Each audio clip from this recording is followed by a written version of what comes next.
Frères et sœurs, la Pentecôte approche, c'est une joie.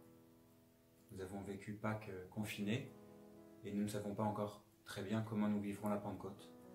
Ce qui est certain, c'est que nous devons nous préparer à vivre la Pentecôte.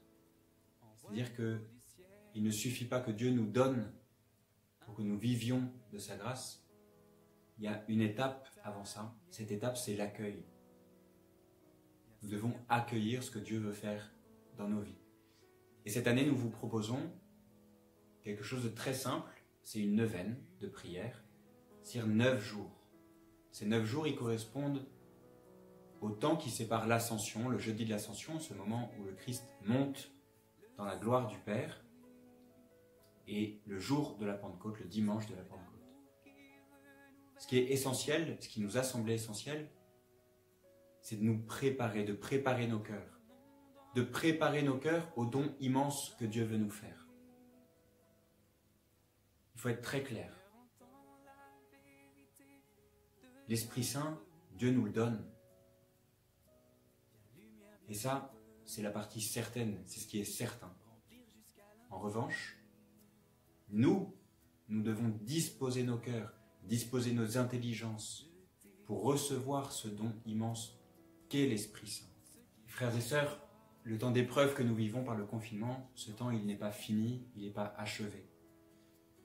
Et étrangement, parce qu'on croit en Dieu, parce qu'on croit dans la parole, dans le Verbe de Dieu qu'est le Christ, nous croyons que de tout mal, Dieu peut faire surgir un bien. Et je crois que le bien, en vue de la Pentecôte, c'est qu'en fait nous sommes forcés, nous sommes poussés à vivre, à être de petits cénacles. Que nos familles, nos maisons, nos foyers soient autant de petits cénacles. Que nous soyons seuls chez nous ou que nous soyons une famille nombreuse, dans tous les cas, nous devons être ces petits cénacles.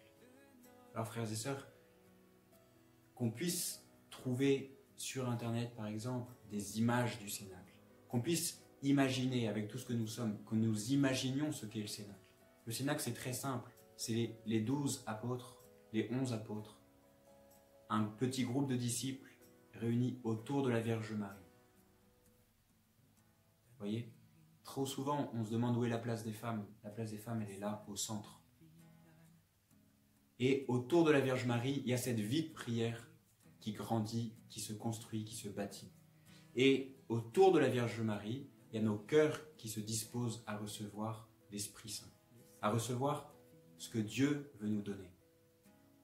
Alors pendant 9 jours, nous voudrions que personnellement nous nous engagions. En fait, ça ne sert à rien de se dire l'Esprit Saint, il va venir, et puis c'est pas de la magie, on n'est pas dans la magie, on est dans l'engagement profond de nos vies.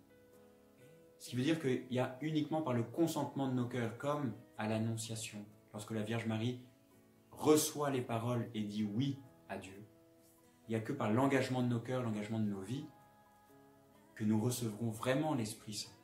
Au nom de Jésus, vienne en nous le Saint-Esprit. Ce feu d'amour qui